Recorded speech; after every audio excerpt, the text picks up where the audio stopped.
सर्वांचे मृणाल कुकिंग चॅनलमध्ये स्वागत आहे। मंडळी, श्रावण महिना 5-6 दिवसांवर येऊन ठेपलेला आहे आणि त्याची छान अशी सुरुवात करण्यासाठी, त्याचं स्वागत करण्यासाठी मी आज मुगाच्या डाळीचे पौष्टिक पित्तशामक असे लाडू करत आहे। इथं मी 2.5 वाट्या मुगाच्या डाळीचं पीठ घेतलेलं आहे। हे पीठ मी विकत आणलेलं आहे आणि ते चाळून घेतलेलं आहे। तुम्ही पाहिजे असेल तर मुगाची डाळ कढईमध्ये घेऊन भाजायची लालसर आणि त्याचा रव्यापेक्षा जास्त बारीक असा मिक्सरमधून दळून घ्यायचा आहे। तूप मी इथं अंदाजे 200 ग्रॅम घेतलेले आहे। लाडू करताना मंडळी तुपावरचा हात जरा जास्तच सोडायचा असतो, त्यामुळे लागलं तर मी तूप अजून घालणार आहे। पिठी साखर आहे, इथं मी 2 वाट्या साखर मी दळून घेतलेली आहे। आत्ता इथं ही 2.5 वाटी पिठी साखर आहे। उरलेली साखर मी बाजूला ठेवलेली आहे। 50 ग्रॅम डिंक आहे, पिस्ते आहेत, काजू आहे, बदाम आहेत, आणखीन 1 चमचा वेलदोड्याची पूड आहे। गॅस चालू केलेला आहे, त्याच्यावर कढई तापत ठेवलेली आहे आणि हा मोठा चमचा भरून मी साजूक तूप घातले। तूप पातळ झालेलं आहे, मी आता थोडा थोडा डिंक तळून घेते।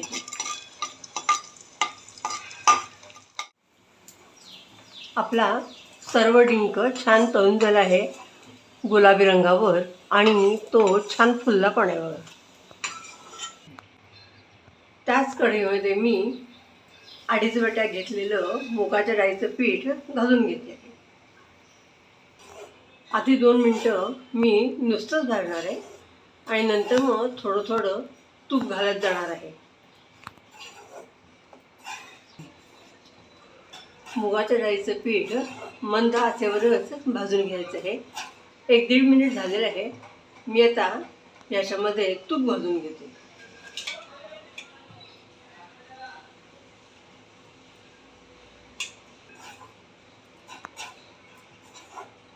लागेल तसं थोडं थोडं तूप घालायचं।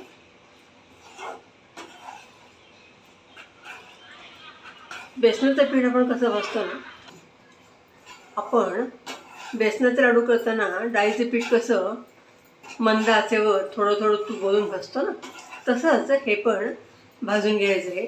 थोडंसं तांबूस रंग आला पाहिजे।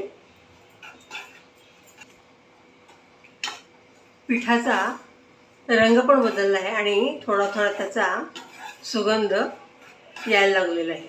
आता मी अजून थोडंसं तूप घालून घेते।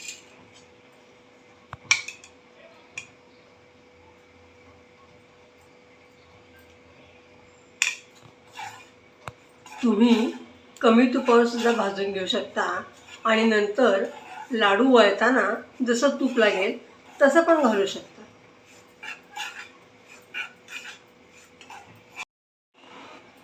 या स्टेजला मी अजून थोडं तूप घालून घेते।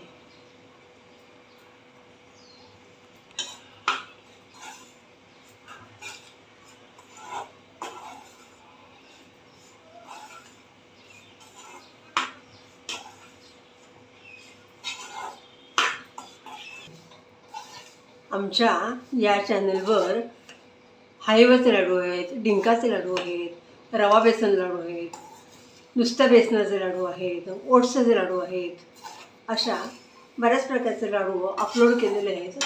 ते तुम्ही नक्की बघा। अख्खी मूग डाळ असते ना, त्याचे पण लाडू आमच्या चॅनलवर आहेत। आता मी करते ते मूग डाळीचा रवा काढून केलेले लाडू आहेत। आपलं मुगाच्या डाळीचं पीठ छान भाजून होते, त्याला लालसर रंग यायला लागलेला आहे आणि वास पण छान सुटलेला आहे। या स्टेजला मी 1 थेंबच दूध घालणार आहे याच्यामध्ये, म्हणजे थोडंसं पीठ रवा घातलं।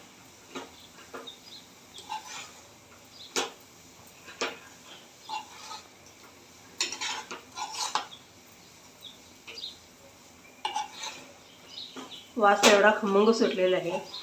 पीठ 1-2 मिनटं जास्त भाजलं तर चालेल, खमंग भाजून घ्या, नाहीतर लाडू टाळायला चिकटतात। बेसनासाठी.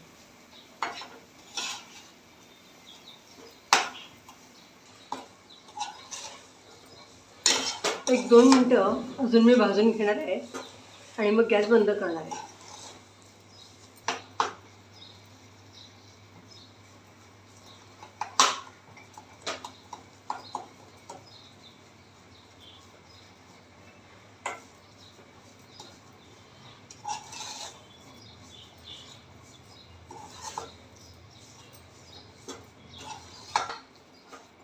आपलं मुगाच्या डाळीचं पीठ छान तांबूस झालेले, लालसर झालेले, खमंग वास सुटलेला आहे. मी आता गॅस बंद करून घेते आणि कढई मी गॅसवरच ठेवणार आहे. कढईच्या उष्णतेनं ते अजून थोडं भाजलं जाणार आहे. गॅस बंद करून घेते.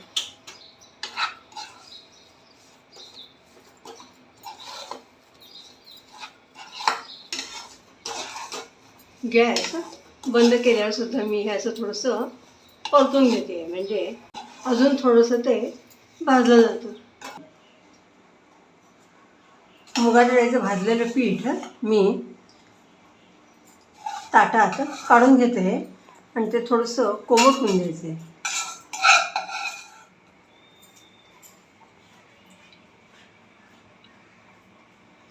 पीठ गार करायला ठेवलेलं आहे.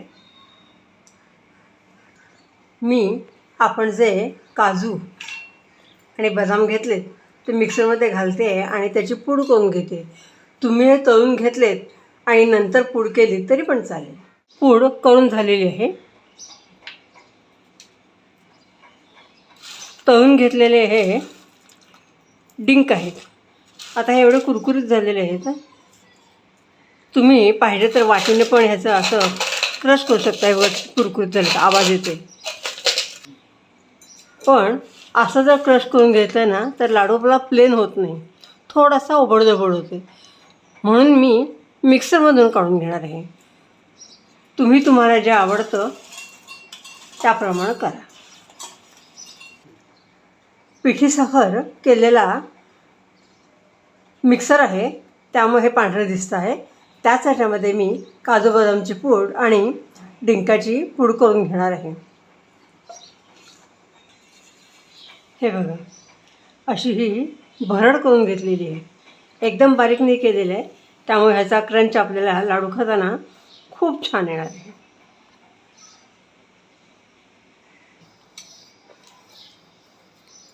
पीठ आपलं कोमट झाले.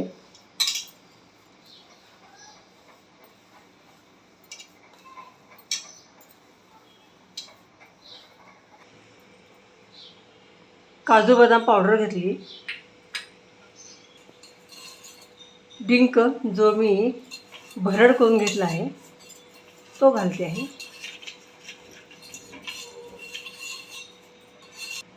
एक चमचा वेलदोडीची पूड आहे ती घालते.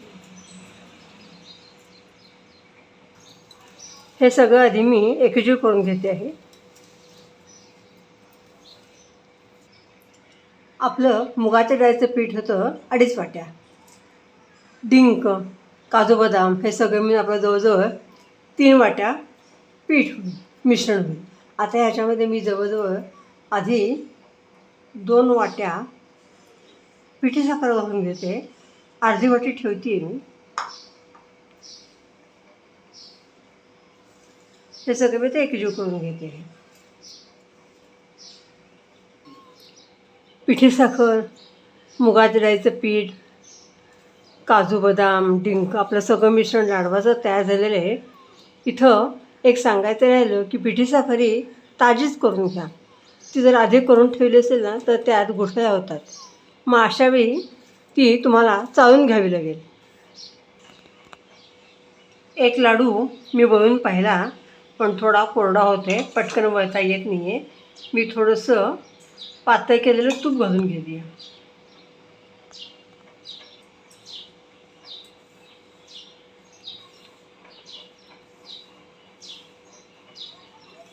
देवाच्या नैवेद्यासाठी मी 2 लाडू बाजूला काढून ठेवलेले आहेत.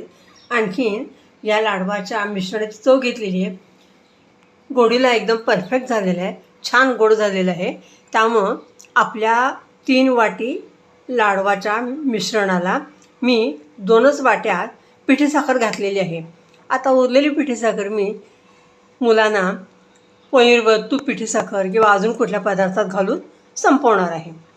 आता हे मी लहानच लाडू केले ते, कारण घरी ज्यांना डायबिटीस असतो किंवा लहान मुलं असतात त्यांना जरा लाडू लहानच असलेले चांगले, म्हणून मी लाडू लहानच करणार आहे, एकदम मोठा करणार नाही आहे. आपला लाडू एकदम स्मूथपणे असा आता वळला जातो आहे. तूप छान पडलेलं आहे. आत्ता जरी तुम्हाला तूप जास्त वाटलं तरी ते नंतर गोठतं आणि लाडू मग छान बरोबर होतो. त्याला वरून मी पिस्ता लावून घेतलेला आहे. अजून एक लाडू तुम्हाला मी वळून दाखवते.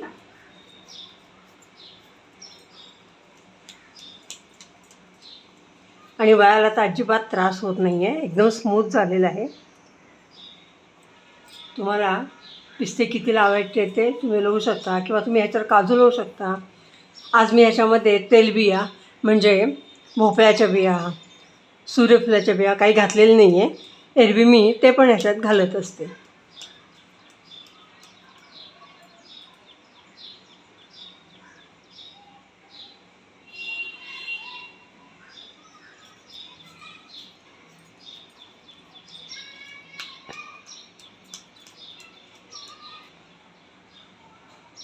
हे बघा लाडू किती सुंदर झालेले आहे. तुम्ही लगेच करून पाहणार ना. मस्त. आता मी बाकीचे लाडू वळून घेते.